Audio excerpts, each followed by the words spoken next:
And now, live from our Smokehouse studio, it's time for Real Estate Jerky. All your real estate questions answered by our provocatively lean expert hosts. Edward Ed Parco, MBA, veteran, and president of Lending for Living. We'll give you something to chew on. Real Estate Jerky is on now. That's my California.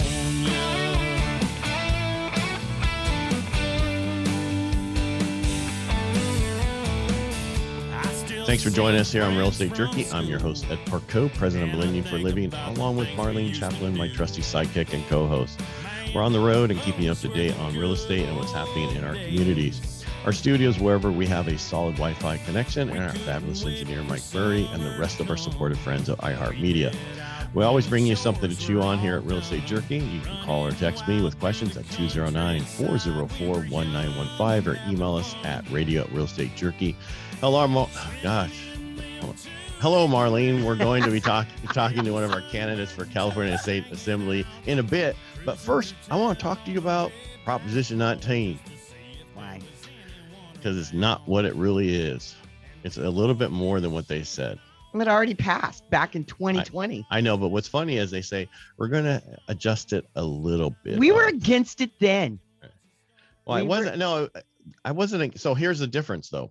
Prior to Prop 19, there was only a couple of counties where you could transfer your tax base to from where you're at. So, explain that. What I mean by that is if your tax base, so you bought your house years ago for $200,000, and over the years with Proposition 13, it only went up 3% with the appreciation or whatever, and now your tax base is $250,000. That means that's what your house is, what you pay taxes on. So you could actually move up to Tuolumne County and buy a house for $250,000 and have the same tax base. It would transfer over, right? So you sold your house for $500,000 or $600,000. That's not your tax base. So that would transfer with you. But that wasn't. There's only a few counties who did it. Prop 19 made it to where everywhere in California will do it. But when they said they step it up a little bit, that stepped up. I don't want to say it stepped up for whatever from what you sold your house for to what the house you're buying. Right. And that's a huge thing. Their example, because I got a car thing and there was like, okay, if your tax base is 300,000 and you sold your house for $1 million. So this isn't Modesto. And you bought another house for 1.5 million, that you take the 1 million away from the 1.5 million, 500,000, you add 500,000 to your 300,000. Now your tax base is at 800,000. So it's almost half of what you would have bought it for. But most people in their 60s or 50, 55 and older aren't necessarily selling their 1 million, going for a 1.5 million. They're selling $1 million and going for maybe another million or a small, or they're buying something at 700,000. You know what I mean? And so, well, how about the name of this one? Do you remember the name of it back? What the name of it was? Prop 19. You ready? Ready? The Home Protection for Seniors, Severely Disabled Families, and Victims of the Wildfire or Natural Disasters Act. How in the hell do you get? Did you just say? I did, because I did. No, I get to say it. There's not beeping it. How do you 4377 7734? I forgot. It's been too long. How do you get a bill on the floor named that actually does what you just described? How does that happen? I don't know, but just like the Safe Neighborhoods Act. Yeah, but the difference that allows criminals to walk out of your place with $949. Well, let's keep properties for right now. But the positive thing, I mean, it does help a little bit. So they're right about that. But so they never told us what the real step up was, right? So everybody didn't really know. So I have a client who sold a house for $500,000 and they bought another house for $599,000. So 99 plus what their tax base is not that big of a deal. But it does help, but it's not the end all that they act like it was. And because I got some people right now that are I'm helping a vet who's going through that eminent domain over in the county, and they're right now the county is giving them $375 for the value of the house, even though the appraisal came in at $540. And it's a long story, won't get into all that. But my statement is they need to get the $540, so when they go buy the next house, their tax base doesn't jump up another $150,000 just because the county says it's only worth this, when it's worth more, and we know that. So You're listening to Real Estate Jerky here on PowerTalk 1360 KFIV. I'm Arlene Champlin, trusty sidekick to our amazing and kind of smart guy host, Ed Parco, MBA veteran and president of Lending for Living. You can reach out to Ed with questions at 209-404-1915. That's 209-404-1915, or go visit lendingforliving.com. You can email us at radio@realestatejerky.com. So the other thing you can do, instead of selling your house, just get a reverse mortgage and stay there. Yeah, well, I mean, it depends on why. Again, well, that's the first thing we sit down with somebody when they're coming for a reverse mortgage. Why are you doing this? What's your plan? And because you got to know the why, no matter what you do, even buying your first house, why, what's your plan for long term? Why are you doing this? You need to ask those questions. I think that's part of sales. You think you ask that questions. It's kind of service. Yeah. It's kind of service. Kind of what, we give service with a smile here. Yep. Real estate. Where's that from? Service with a smile. Yeah. I don't know. I have to look it up. Yeah. The other thing, we're talking to a politician today, candidate, and a politician. We're doing politics again. But the thing is with real estate, and there's so many things that affect it. Right. So many policies that affect, and especially here in California. I mean, because every house needs sprinklers in it. Oh God. And they got to put solar on it. Oh gosh. Because you have to have solar. And the permits need to be able to fund a retirement that, if you work for the city for 5 years, you get, And then let's not talk about school fees. My property up in Tuolumne County, $16,000 just for school fees to build a house on it. Really? That's just, so you figure that when they want to build affordable housing, how do they build affordable housing? Let's get rid of all the costs. Have you seen the latest? No, I'm saying let's get rid of all the, you want to help make it more better. You did say it. I know. I had to finish it because then my wife will give me, what. The issue is, let's get rid of all the fees associated with that and have the state cover those. You want to help out? That's how the California, that 68 million surplus, that's what you could do. Pay all the fees that are in the county and all that, or have them waive them. And let's get that 100, because I think it's like $100,000 on average. But they want to build affordable housing. Have you seen it? It's like slums, basically. Well, they want to build a bunch projects? of that's what they want to build. What was that place on Briggsmore for years? Those 1 to 4 units. Was that called Prospect Home? What was it? You remember what I'm talking about? The projects. And then what happened during 2006 to 7, 8? They say, you know what? We're going to sell these to people and get all these people out of here. Affordable housing doesn't mean slums. Affordable housing. The way to make affordable housing is just to build more housing, and people go, well, I don't want more housing in my area. Sorry. It's got to happen. Modesto used to build 1,000 homes a year. We're at 100.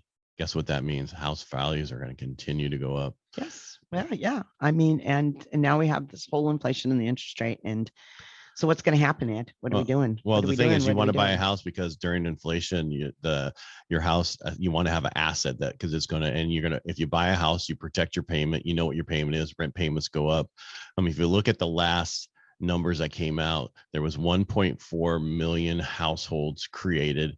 There was 107 year-over-year houses, being built or whatever. And you figure there's 100,000 out of that. Follow my numbers here. 100,000 out of that of houses over every year that goes away because of age and everything. So we have 200,000 homes that are surplus that can go towards the deficit of 4.3 million. Fannie Mae said that will take 19 years to fix. If we're only short 1 million, it's going to take 5 years to fix.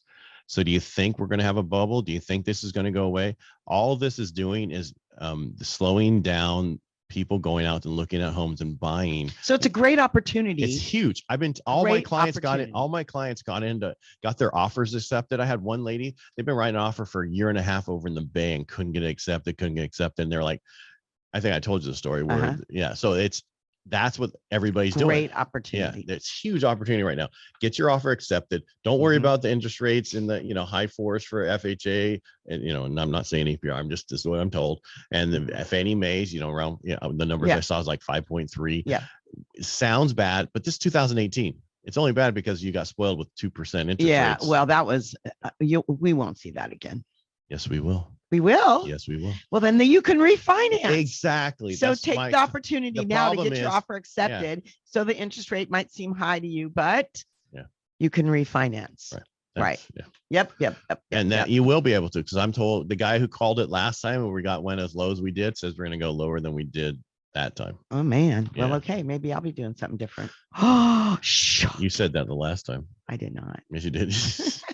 With the race this low, I should look into it. Yes, you should. I know, but I didn't know where I wanted to live. I don't know where I wanted to live. I still don't know about that. But well, we need to do though is go to our next segment. I know. All right. Hey, wouldn't it be incredible to hear this year's voter turnout surpassed anything on record? There are 348,205 eligible adults in this Stanislaus County, of which 282,000 are actually registered. So that's about 80%. And I could do all the math all day long, but you know what? Register. You know what? Vote. This is the most crucial election. And we said it last time, and look what you got. And if you're not happy now, then get your butt up and vote. So be part of the 80, make it be 90%. Wouldn't that be great? And make it be part of 70% instead of 60% that shows up. When we return, we're going to be talking to a candidate for California State Assembly, District 22, and that's Juan Alanis. So stay right there. You can change the way you live out the rest of your life with our new reverse mortgage products from Lending for Living.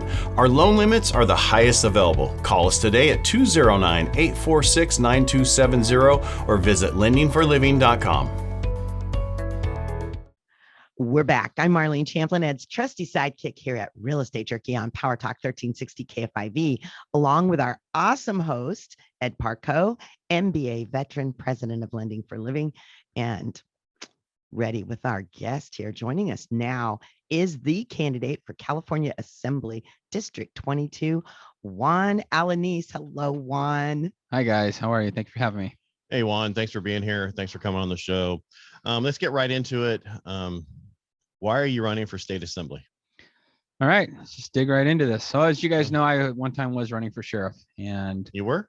I was, yes. And this new district became available, and I know you guys have talked about this district before on the show, but I think 6 times or something like that. There's been a few people on. Yeah, so I probably don't need to explain the dynamics of it, but there's go ahead. No, go ahead. We want to know your take on it. Yeah. Well, it was Heath Flora and Adam Gray's position at once, or it's part of 8022. So it was decided through the redistricting that Heath Flora would get pushed north, Adam Gray's would get pushed south, making this brand new Assembly District 22, including Modesto, Ceres, Turlock, goes into Merced County and picks up Hillmar, and then it goes east and west as far as Denair and Snelling, and then out to Diablo Grande, Patterson, and then all the communities in between. So I've been asked actually a few times during the race if I would run for assembly, and I had respectfully declined. And this came from people all the way from DC, all the way to local politicians here in our area. And actually even one of my opponents in this race at one time had actually tried to encourage me to run for this position, but I was still pushing forward at the time for the sheriff race. And then it finally, things started lining up. It's you know what, I could do a lot more for our community in Sacramento. I could take my 27 years of experience in law enforcement and take it to Sacramento and help try and fix, not necessarily make up. I think we have enough laws as it is and rules. I'd like to fix or tweak some of these that just do not make sense. Up in Sacramento, they had good intentions, I want to think, for some of these laws that are on the books, but when they're put into practice, and I get to see it firsthand out on the streets with the victims and with the responsibles, and then recently with my position in court services at the courts, I get to see what happens there as far as sentencing goes, or as far as them walking. And I couldn't do that as sheriff, but as an assemblyman, I could go up to Sacramento and actually make a difference with some of these laws and work on getting that done. So that was the big thing, and the big why, and we'll probably get into them more with like the propositions and like AB 109 and all those things were my original why. But my trips up to Sacramento, I've probably spent a dozen trips up to Sacramento meeting different groups and learning from them what's going on in California to see if I would be supportive or against. And I'm finding out more and more there's a lot more that could be done in our area for our district, and I'd like to be bringing that to our area. Well, give an example. What do you mean that can be done? Well, I want to get into the crime part in a little bit, but just to give you a little perspective on just what was a good intention up in Sacramento, but terrible as practice here. Free lunch program. So I used to be a school resource officer for 4 years, and one of my tours was at Tuolumne Elementary School, and low income there. And so the state provided free lunch. And I think that's great up there. That's great. Thank you. Providing free lunch for the kids, something they probably get at home. But here I am sitting with my students having lunch with them, and I'm watching the garbage cans, and I'm watching kids throw away full chocolate milks and whole milk and fresh fruit. And I'm like, this doesn't make sense to me. They're not being used. They're getting trashed. What a waste of money. And I talked to the staff there, and they're like, well, part of the free lunch program is we need to provide this to them.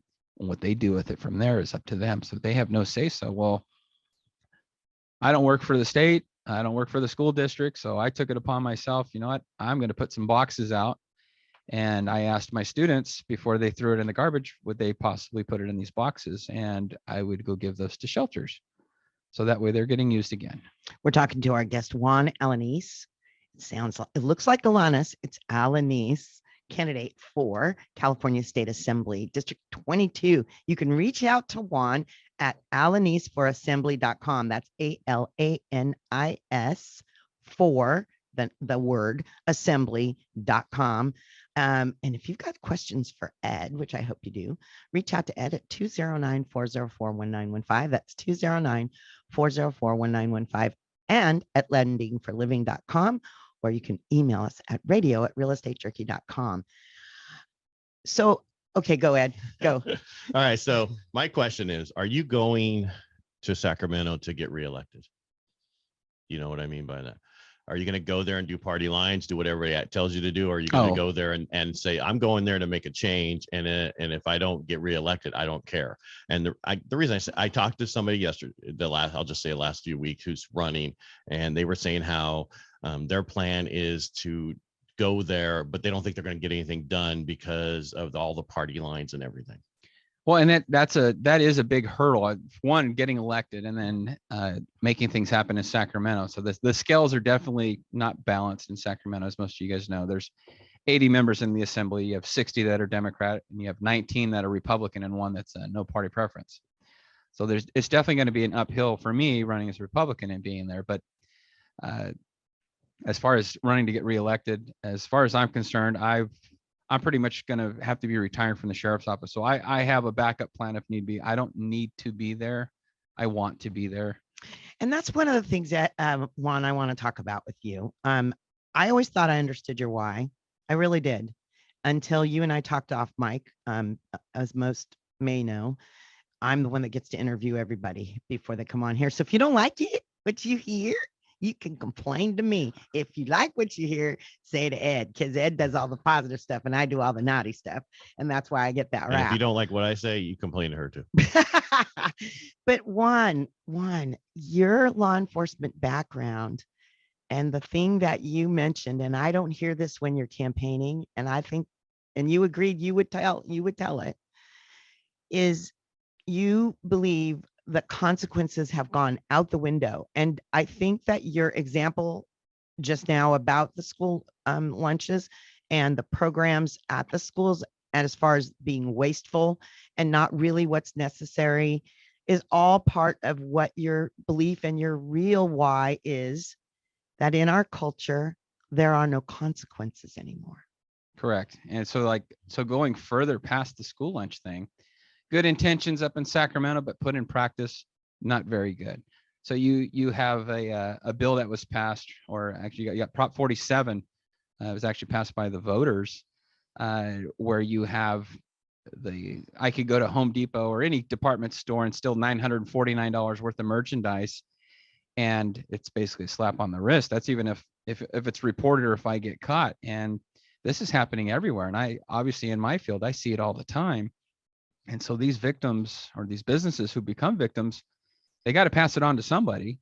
And well, it's going to come to our as consumers. And I'm sure even with you guys with the real estate market, that's another reason why it's hard to build now, because now these prices, besides inflation, are going up because there's no consequences on the stealing of items from these businesses. And to go even further in that, talking about consequences that you and I talked about, and especially here in Stanislaus County, we unfortunately have been hit really hard with officers being killed in the line of duty. And one of the consequences, or one of the reasons that would basically make them think twice about doing this, would be the death penalty. The death penalty was something that was usually an automatic if you killed a law enforcement officer. And that's not on the table anymore. For those that were following the Dennis Wallace case, Machado, basically that was off the table. So he didn't have to worry about that. And yeah, he ended up getting sentenced a few weeks ago. But back in the day, that would have never happened. He would have been looking at the death penalty right away. And so now the deterrent for that to happen is gone. And that's for other, that I'm just going to the extreme end with the death penalty. But wait, that's not extreme. You and I talked about that. That is not extreme. That is scriptural. That is biblical. That is what this country was founded on. You do the crime, you suffer the consequences. And I don't think that's extreme at all, Juan. Well, I commend you for being willing to put it out there, because we live in a state that while we have the death penalty in play, we don't. No one goes to death. Nobody goes to, well, 2019, wasn't it Newsom that signed over and said, and then in 2008, I mean, we've had, so basically we don't have it. Right. We don't, it was inhumane to do that. And well, the problem was, or is what you wouldn't, people would never, I mean, the mob wouldn't even shoot a cop, right? Back in the day, because they knew what would happen. They wouldn't do this, or we wouldn't do it. And now you have today where it's okay. It's not a big deal. It's not, it's not a big deal for us to do all the stuff that we're doing. And that's a problem. We need to have back to, if you do it, you're going to pay for it. It's a crime. It's no longer $950. It's a misdemeanor, and they're not going to arrest you. You can get get 20 people to come and do all this. And now you got millions of dollars taken. It's ridiculous. And we need to make that change. And right now, everybody needs to get out and vote and know who they're voting for. Go ahead, Marlon. You're listening to Real Estate Jerky here on PowerTalk 1360 KFIV. And we're talking to Juan Alanis, candidate for California State Assembly District 22, which covers some of Stanislaus and Merced counties, most of Modesto, all of Ceres, Turlock. So that's most of you listening in the Signal area. If you're not sure which district you're in, Juan has a great map on his website, Alanis for assembly.com. That's ALANISFOR assembly.com. When we come back, we'll find out what Juan thinks about solving all the issues here in the Central Valley of California as much as we can get. And our host, Ed Parco, will be here too to solve your home loan issues. Always something to chew on here with Real Estate Jerky. Stay right there. Our new reverse mortgage product limits can change the way you live out the rest of your life.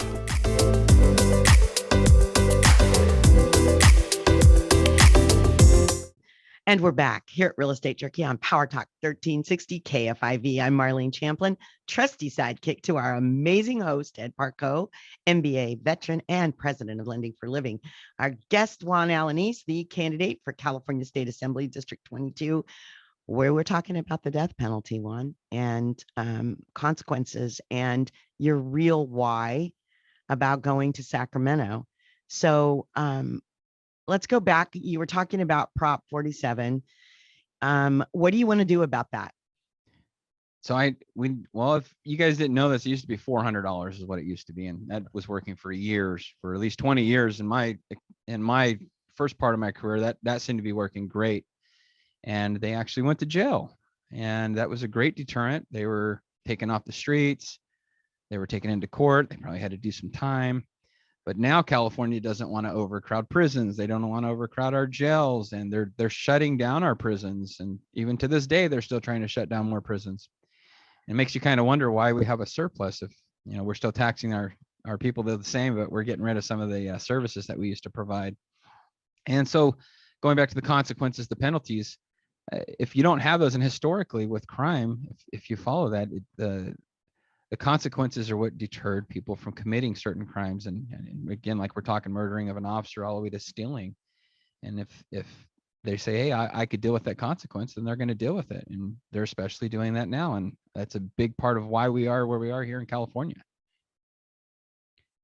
Is that where you finished there? Yeah, I'll be finished on that one. All right. No, we need, people need to pay for what they do, if you commit the crime. Otherwise, the issue we have is, what's going on now everywhere, right? We have so much crime, but they're saying we don't have any crime, right? We have no crime. It's actually down because of this law. Is it down because of this law, Juan? Because they're making it not a crime anymore is what they did. And so. Oh, amen. Thank you for saying that. Yes. People they're not reporting it. You can't do anything. They're not. Yeah. They're you not can't even take them to jail because they get off. One, they don't enforce the laws we have in place. I'm not talking about law enforcement. I'm talking about when you get them to court. Right. The DAs and all those people. Yes. Yeah. And that's another thing. If people look at the big picture on that, let's say somebody by chance does go to court for stealing the $949. Okay, so now I have an officer testifying. I have the clerk there, the judge there, the attorney there, maybe the store themselves. Now they get victimized again because now they got to come to court, testify. They're losing out on money because now their employees there, and then all said and done, judge says, okay, you got a week or two in jail. Okay, was it really worth it for all of that money? Not only taxpayer monies, but the business's money. So that's also why a lot of these businesses are like, it's better for me to just let them walk than it is for us to continue with prosecution on that. And Juan, let's get real. How many of them actually show up to court? Oh, I mean, really, come on. That's the amazing thing to me. The percentage is so low that they actually show. And they don't even go after They them. don't even go. And then you guys aren't staffed well enough to. So what do we do about it? What do we do about it? So you need to get elected officials that are willing to push the issue. I like that I can bring my actual experience in this from what I've seen, I've viewed, and actually take this to Sacramento and talk to both sides of the aisle and talk to them about how it's affecting their constituents, our California, period, and get them to rethink this and get them to vote. I need to get at least like a 2/3 votes in Senate and Assembly to bring this back and enter this back into the voters and let them see. And I think a lot of people in California are also realizing that this was one of those, oops, we shouldn't have done this. And I strongly believe that they would vote for it to go back to the way it was. I have a question for you, Juan. This week, with the unfortunate shooting that happened in Texas, and then you had the president, the vice president, the governor all saying about, we need common sense gun laws. We need to make these changes. California legislature wanted to give state and local authorities a way to remove firearms from individuals who lost their right to bear them because of violent crime, serious mental illness issues, or active restraining orders. Where do you stand on that? So I actually, for those that don't know, there's questionnaires that are given to candidates, like what their thoughts are, just like how you said. And it's a yes or a no question, unfortunately. You can't really explain why. Well, my answer to that was no. And the reason was because there are people on probation, there are people on parole for mental reasons, just like you just stated. They don't need to be in possession of those firearms. And I get that for all my Second Amendment people out there. Yes, it is an amendment, it is one of our rights, but there also has to come with other restrictions. We're talking to our guest, Juan Alanis, candidate for California State Assembly District 22. You can reach out to Juan at alanisforassembly.com. That's Alanis, ALANISFOR assembly.com. And if you'd like to reach out to Ed, please do. I hope you have questions for him. Because you're supposed to be buying homes. Doesn't matter how crazy it is. Eventually after the primary. 209-404-1915. That's 209-404-1915. Or at lendingforliving.com, or you can email us at radio@realestatejerky.com. Hey, I want to go back to this real quick. All right. So you said no. Clarify that a little bit more for people listening, why you mean no, about why you said no. Because I don't want them to think that they're coming after you now because of, all of it. Go back through just real quick why the no part of it. Okay, so for those that out there that are listening and or understand or don't understand, when somebody's put on parole or somebody's put on probation, part of those terms are that they cannot own or possess firearms. And that's just a standard. And basically that is one of the consequences that they had for committing whatever crime they did. So they lose that right that would essentially be a Second Amendment constitutional right that they would get. But then you also have people in a mental state that should not also have that. And that doesn't go for guns too. You can look at people maybe with driver's license. Some people aren't allowed to have a driver's license because they can't pass the test for whatever reason. And so that not probably not the best comparison, but that's one way to look at it. And so going back to that test that I took, it was a yes or no. I put no because of that reason. And so I ended up getting like a C rating. So some people have called me like, oh, you got a C rating on that. It's like, well, I wasn't really allowed to explain why I did that. And looking at it again from my point of view as a law enforcement officer, a lot of the people that I end up taking guns from are people that aren't supposed to have these. So, you know, even though we say you can't, they still find ways to do it. And I know the law-abiding citizens, we're usually the ones that become victims again because we're following the rules as we're supposed to. And a lot of these laws are aimed towards the criminal side, but the law-abiding side have to follow it as well. And so it hinders us again, kind of going back to the good intentions, but put in practice, not really. Well, there's a whole list, and we're going to get short on time. There's so many on the list. There is, you saw one, what I told when you and I talked, I said, I'm going to do the research.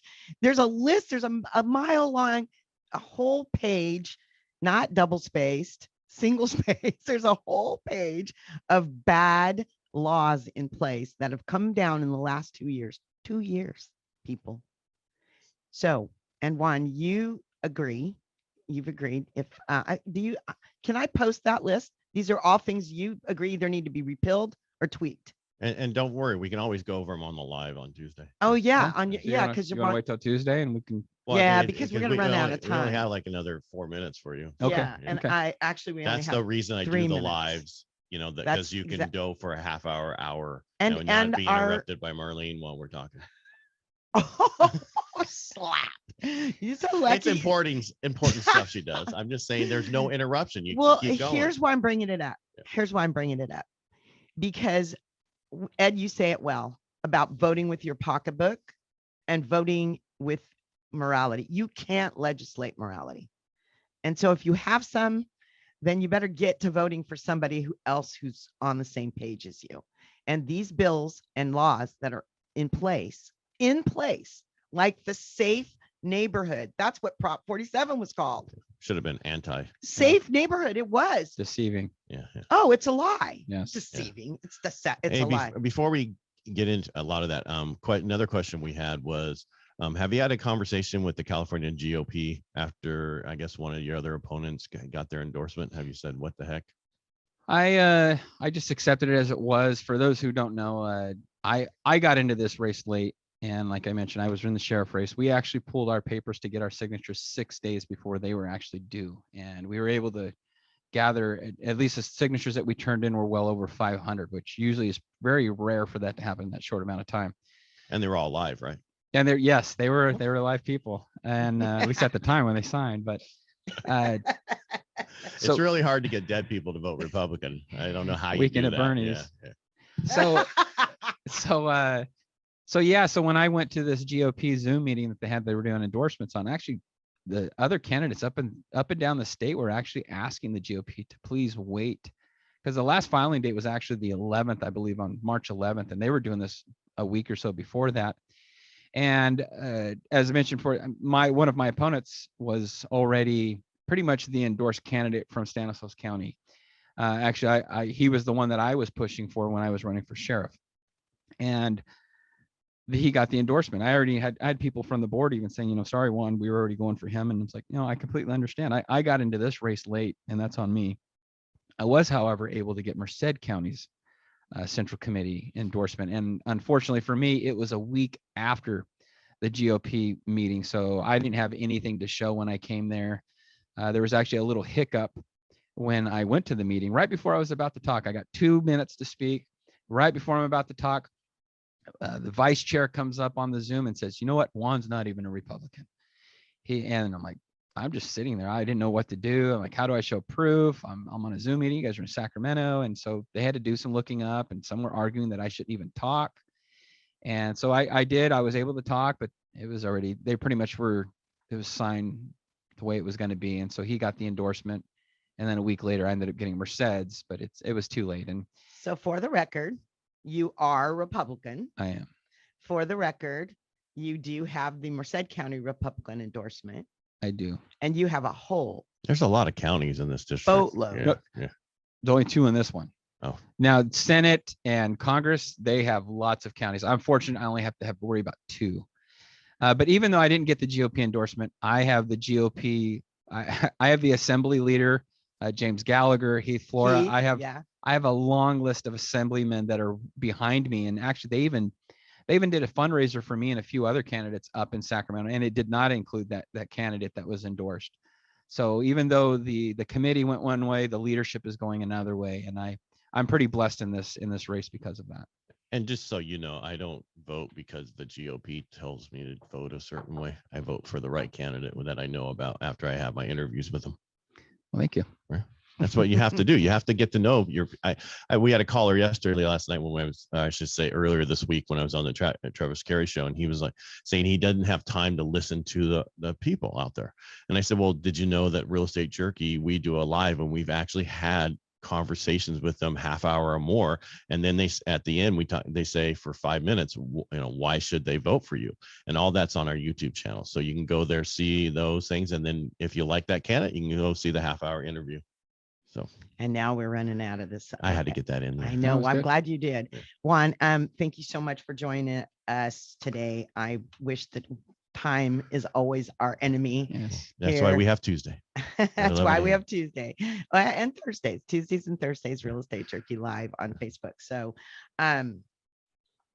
yeah. So we're at the end of the segment. We've been talking to our guest, Juan Alanis, the candidate for California State Assembly, District 22. And if you get the opportunity this coming Tuesday, as we mentioned, May 31st at 11 a.m., you can ask Juan questions on Real Estate Jerky live on Facebook in real time. So you just visit Real Estate Jerky on Facebook. And when we come back, we're going to talk about reasons to stay in California and why it's so very, very, very important to vote, especially this election. We'll look at Juan's campaign in District 22, the real estate market, and whatever we decide to share when we come back. There's always something to chew on at Real Estate Jerky. You don't want to miss it. You can change the way you live out the rest of your life with our new reverse mortgage products from Lending for Living. Our loan limits are the highest available. Call us today at 209-846-9270 or visit lendingforliving.com. We're back. I'm Marlene Champlin, trusty sidekick to our amazing host, Ed Parco, MBA veteran and president of Lending for Living. Ed's ready for your questions, so you can reach out to him at 209-404-1915. That's 209-404-1915. Ed, what? Did you understand what he meant about the gun thing? Well, first let's go into that in a second. But first I want to say, I don't know if you're opinionated. Someone would say possibly, but what I mean by that is if you don't like somebody, you say that. And it seems like you actually have changed what you think about Juan. And I don't mean that wrong. I'm not saying you've talked bad about him. I'm just saying, have you had a change of heart towards Juan yes. before? Okay. Yes. I kind of got that sense through that two segments, but so I thought he was on the fence.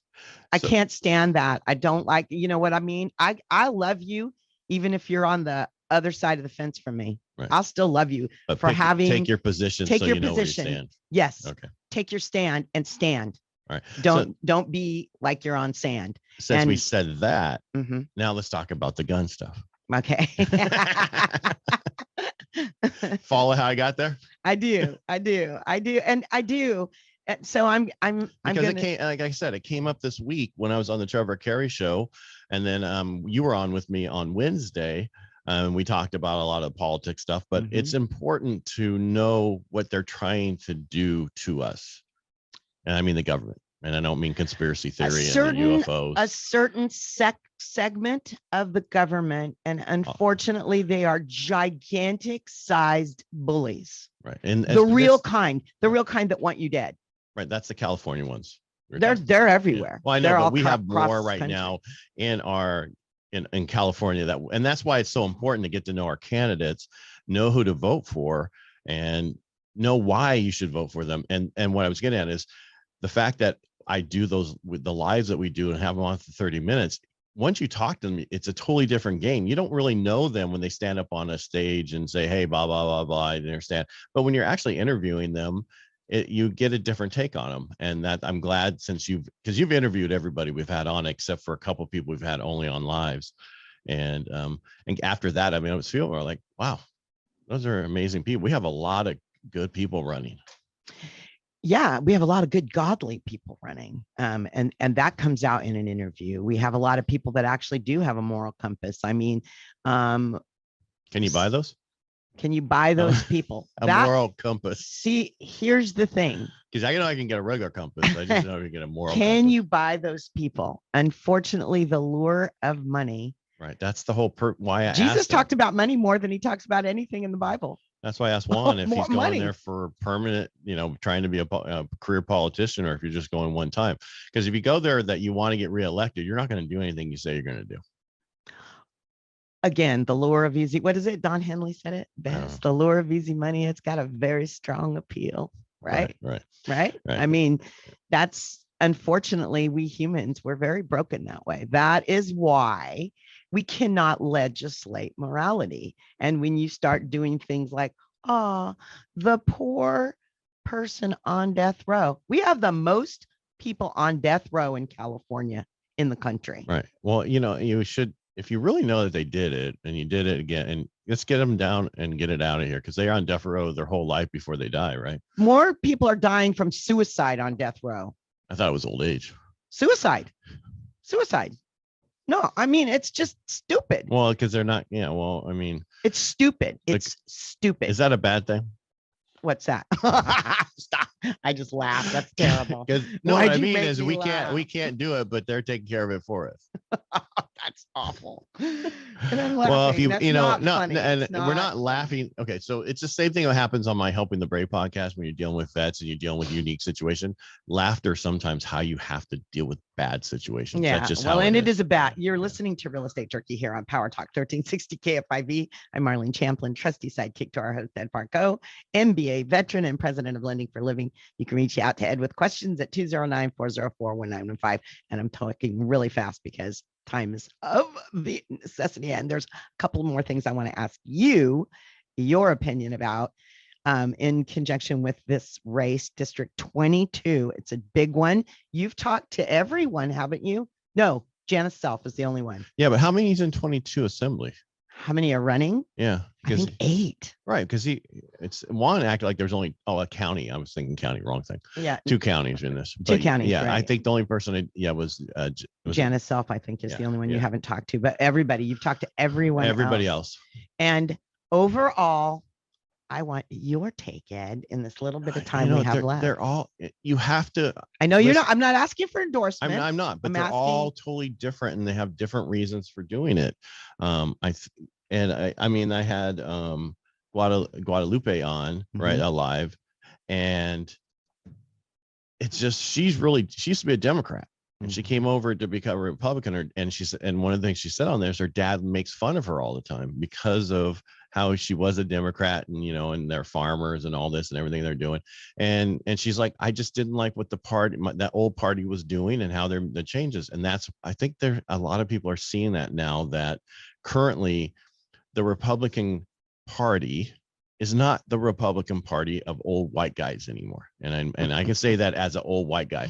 Right. It's the party that it used to be your grandfather's party, the Democratic Party. That's your dad's Democratic Party is now the Republican Party. They're for the workers. They're for this. That's a totally different change than we had before.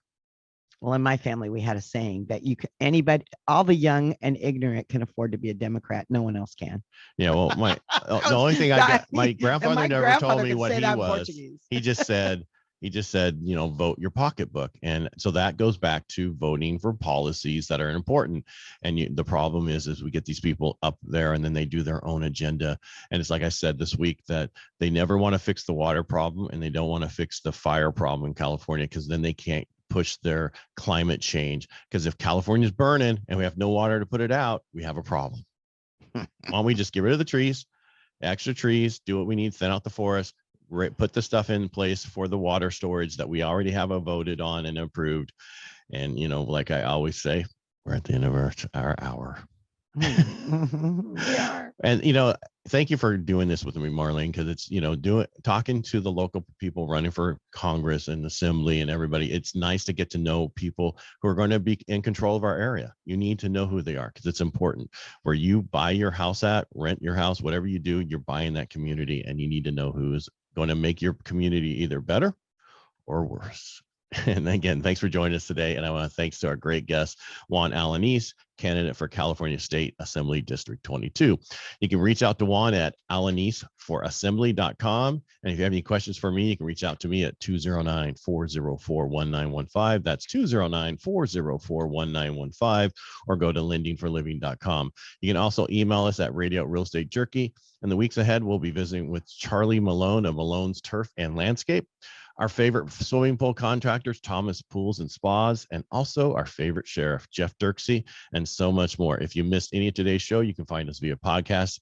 You can download the iHeart app on your mobile device or wherever you find your other podcasts.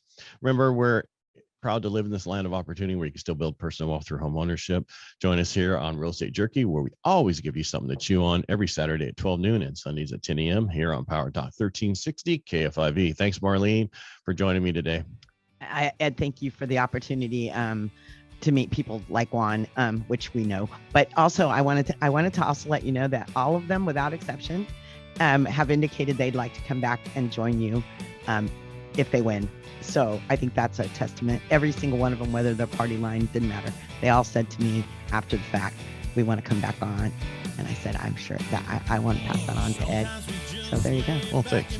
It's about having a good conversation, knowing who they are. I don't go one way or another. It's not about that. Anyway, my number's license number is 235-384, and we'll talk to you next week. 'Cause we got small towns and farmland, folks who still